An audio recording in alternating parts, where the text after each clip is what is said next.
مرحبا وأهلا بكم في برنامج داخل واشنطن. معكم مضيفكم روبرت ساتلوف. في أمريكا خلافا لأوروبا الحملات أقرب إلى السباق للمسافات الطويلة منها إلى السباق قصير سريع. مر علينا أكثر من 20 مرشحا رئاسيا شاركوا في عشرات من المناظرات والاجتماعات الجماهيرية وألقوا خطبا في مئات من التجمعات الانتخابية وظهروا في مئات من الألقاءات وأرسلوا ملايين من الخطابات ورسائل البريد الإلكتروني معظمها يلقي به المواطنون العاديون في سلة المخملات. حان الوقت الالتقاط والأنفاس. في النهاية ما يزال أمامنا 6 أشهر قبل أن نختار رئيسنا القادم. فلنغتنم هذه اللحظات من الراحة والاسترخاء في وقت الربيع لننظر إلى أين وصلنا وأي مفاجآت تحملناها وأي دروس تعلمناها. ماذا كانت اللحظات الحرجة في الحملة التمهيدية التي أحدثت فارقا حقيقيا؟ أي قرارات لو أن المرشحين اتخذوها بشكل مختلف كانت لتغير النتائج؟ وكيف ستشكل هذه التجربة ال6 أشهر المقبلة؟ لمناقشة ماضي حملة الانتخابات الرئاسية لعام 2016 ومستقبلها يسرني أن أرحب بواحد من خبراء واشنطن الحقيقيين وهو جوش كروسهاور المحرر السياسي للناشونال جورنال. Welcome back to Dakhel, Washington. I'm sitting here with Josh Kraushauer to talk about what we have learned so far in our exceptionally long presidential election campaign. Now that we're getting toward the home stretch, at least of the primary portion of this campaign. So first, let's start with the Democrats, Josh. This has essentially been a two-man race, in contrast to the Republicans, which was such a multi-person race. Why were the Democrats this time around just a two-person race? Well, at the beginning of the election cycle, most Democratic leaders thought Hillary Clinton was had formidable advantages and was the heavy favorite, that no one thought Bernie Sanders would be able to be as effective and powerful of an insurgent candidate as he's ended up being.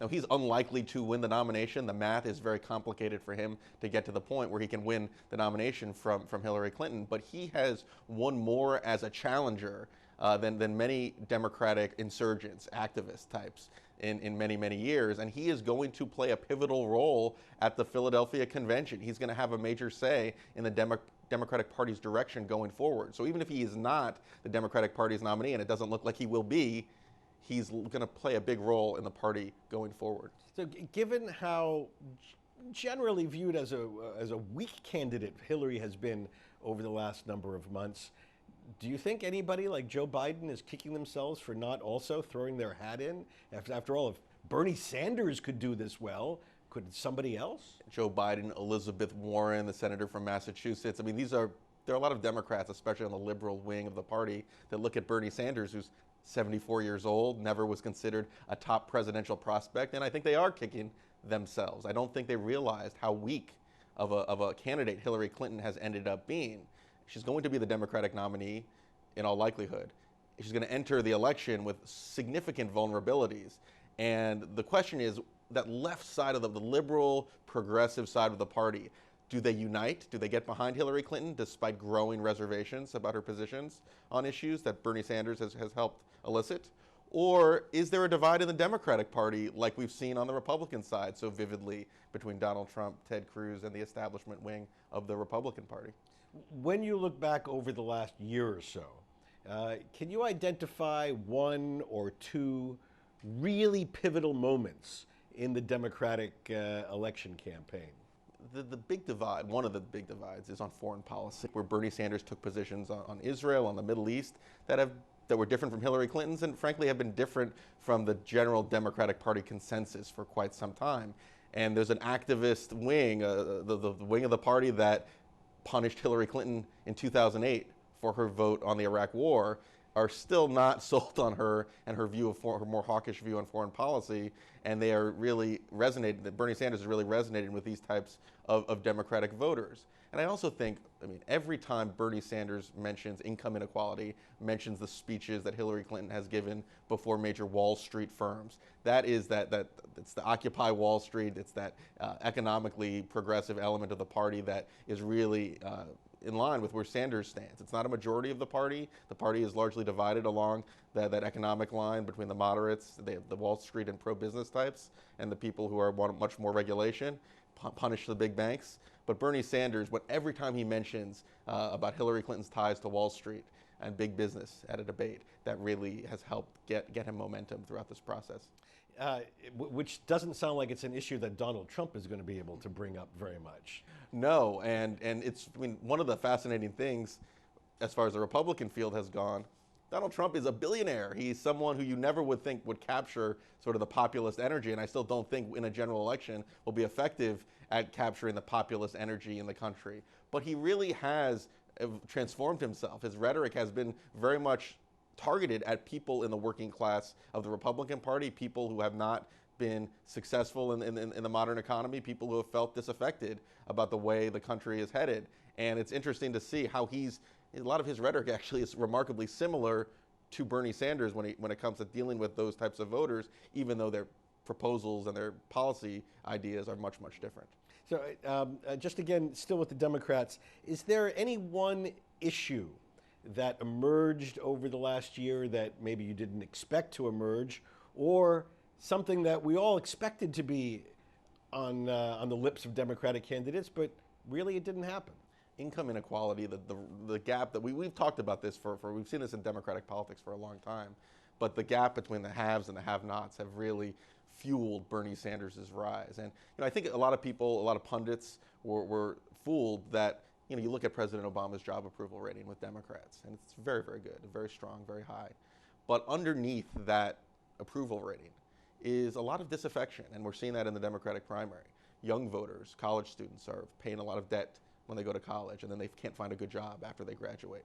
African Americans, race relations are at a generational low in terms of how African Americans perceive of the state of race relations. And it's a big part of the Obama coalition. And you even have Hispanics who are dissatisfied with the progress on immigration reform. When they blame Republicans more than Democrats, but they're not exactly in love with how President Obama kind of waited a long time to deal with immigration in his presidency. So even though President Obama gets strong scores from Democrats and his base, there's a lot of churn underneath, and that's what we're seeing in this Democratic primary.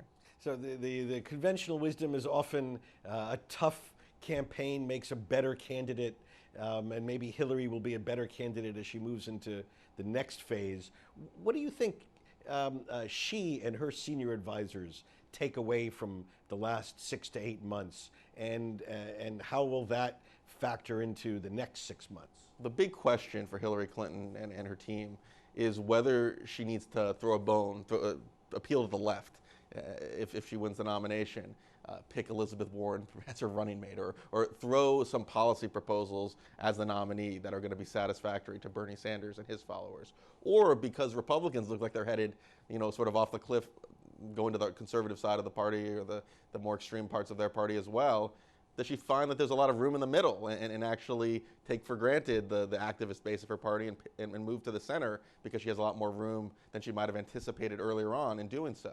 So I think the biggest question going forward, and there's a lot of debate within Hillary Clinton's camp. I mean, she's a very big campaign team. This is a tent. This is a huge tent. It takes a village. Yes, yes. But the big question is, does she worry about Bernie Sanders' supporters giving her a hard time even after she wins the nomination, and does she have to offer some concession to them, or does she feel so comfortable that the Republicans have their own issues that she can work towards moving to the center and building a broader coalition? And have you seen any sign from, say, the Sanders camp that they're beginning to recognize that a Clinton victory is better for them than the Republicans, and they're going to work with the Hillary camp for success in November? There's no love lost at this point. And when you have a campaign that goes on for months and months, as this Democratic primary has, tensions tend to run high. What looked like a pretty positive campaign focused on the issues has, in the last few weeks, turned a lot more negative, a lot more personal.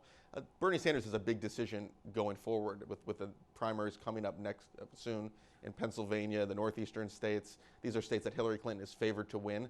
And it'll be interesting to see how Bernie Sanders reacts going forward. He knows the math is almost impossible for him to clinch the nomination.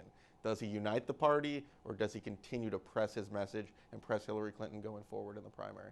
Now, I know you follow this heartbeat to heartbeat.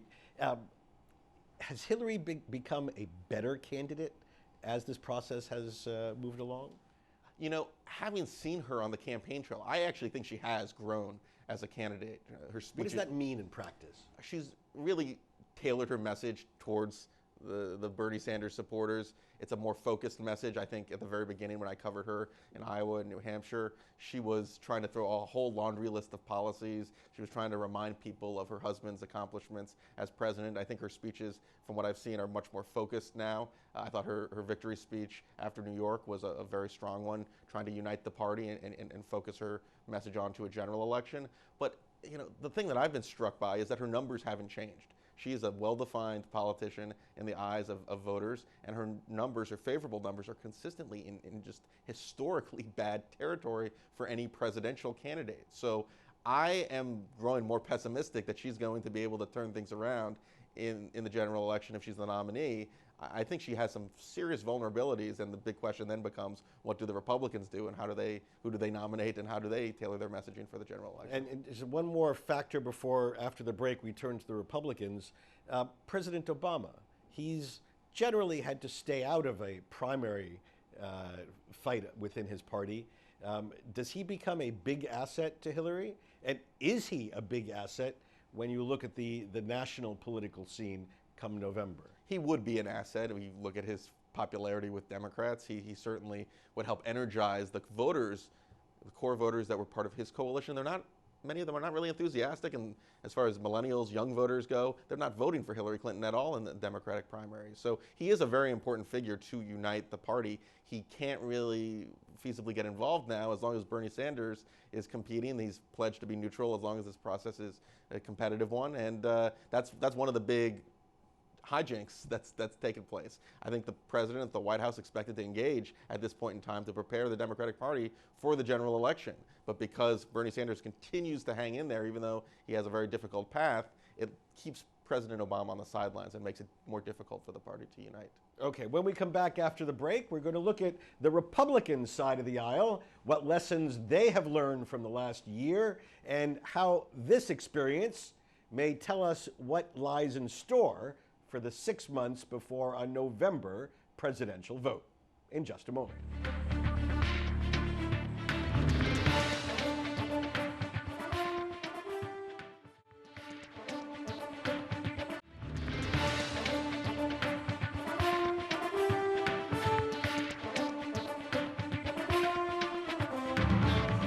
Our guest today again is Josh Kraushaar. Josh is the managing editor of political coverage at the National Journal and one of the most insightful observers of American politics today.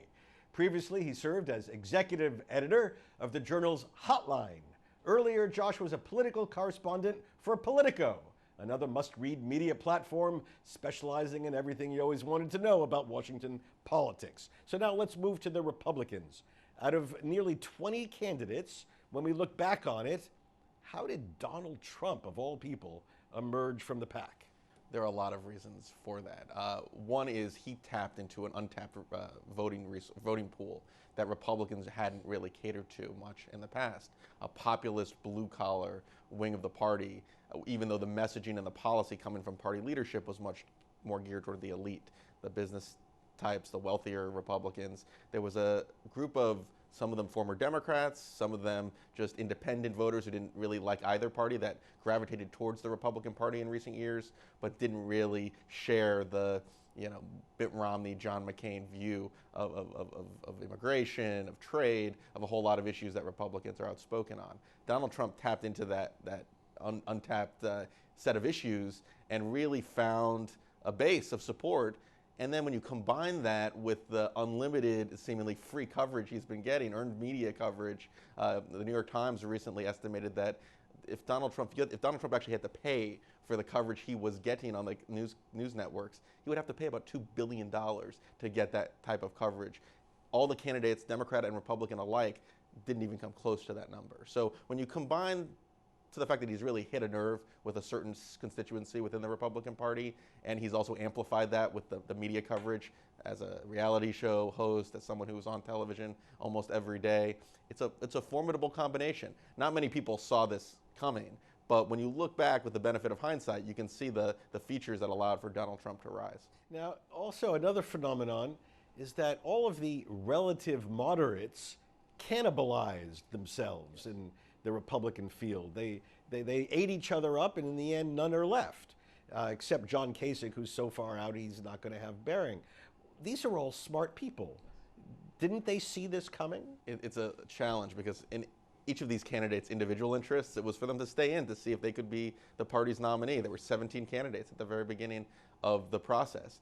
But for the party, it was a disaster. And when Donald Trump has a base of support that is so strong, and the more moderate Republicans are each competing for that other slice of the electorate, the math was hard for any one establishment candidate to come out on top. Marco Rubio looked like he could be that Republican at a point in time, but when he had a bad performance at a New Hampshire debate, it really sunk his numbers, and it made it hard for him to get back on track. So Donald Trump has had the most solid support out of any of the Republican candidates. And he's also captured some people who were once in that Ted Cruz anti-establishment camp. And he's been able to win a lot of these primaries and caucuses with 35% of the vote, 40% of the vote. I mean, much less than a majority. He's averaged 37% in every single primary and caucus so far less than a majority. When you look back on the last year, do you see any one moment, any one decision that was truly pivotal, that turned the election, the campaign for the nominee in one direction or the other? The fact that the Republican Party, the Republican National Committee, its leadership, legitimized Donald Trump. From the beginning, they decided it would be better to have Donald Trump inside the Republican tent than to have him running as an independent where he could peel votes in a general election away from Republican candidates. That was, with the benefit of hindsight, a fundamental miscalculation, because he's now taken over the party and he's doing immense damage to what party leaders see as their core image, their core brand within the party. It has the potential to cost Republicans the Senate and even possibly the House, and they lose power entirely. Everything that they've worked hard towards in the last 6 years, midterm elections, congressional elections, they've lost, though they risk losing if Donald Trump is the Republican nominee. Well, boy, if I knew what was going on in Donald Trump's head on a daily basis, it would be quite something. But I do think that we all assume that Donald Trump is going to cry and complain and prevent Republicans from winning in November, and that's very possible. But I also think there's an alternative possibility, which is that he realizes he doesn't have enough support and actually be the kingmaker. He could actually do the art of the deal and actually anoint the Republican nominee, because he'll have enough delegates, enough people supporting him. And if he can combine that support with the more establishment-oriented Republicans in Cleveland, there's a strong possibility he could be the kingmaker in the whole process. And is that what he'll want to do? I don't know. But I would caution that everyone who assumes Donald Trump is going to want to wreck the party, I think that's a premature conclusion. I think he's going to have a lot of chips on the table, and he's going to want to closely decide how he wants to play his hand. And as Democrats watch this all play out, is it clear that their favorite Republican candidate is Donald Trump? Yes. Donald Trump, I mean, there are some Republicans and Democrats who think Trump is more unpredictable, that he could become more moderate. He's already sounded a more moderate note on several issues than Ted Cruz. But when you look at his personality, when you look at how well people know him, and it's in a negative way, it's hard to see someone with his degree of unpopularity among the overall public winning a November election. Whereas Ted Cruz, if you look at all the national polling, his popularity is about at the same level as Hillary Clinton's, despite both of them being very polarizing, both of them being very ideological in certain ways. They both turn off a lot of voters, but they have a committed base of support. I think if Ted Cruz was the nominee, he would not be the strongest Republican candidate by any stretch, but he would be very competitive with Hillary Clinton and would be in a very close November election. It would come down to the same 2 or 3 states that we always look at on the map every election, if it is that close. And we're about to close, but just a sort of historical type question. 2 candidates from New York, Ted Cruz, Donald Trump, Hillary Clinton. What does this say to the rest of the country? Well, it shows, New York, as Ted Cruz said, New York values doesn't necessarily sell in other parts of the country.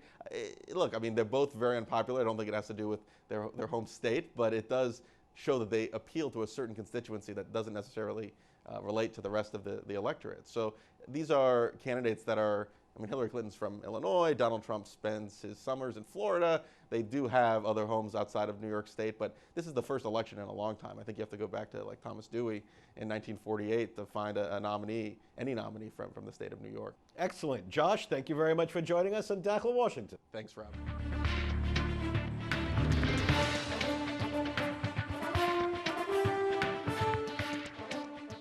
بهذا نصل إلى نهاية هذه الحلقة من برنامج داخل واشنطن.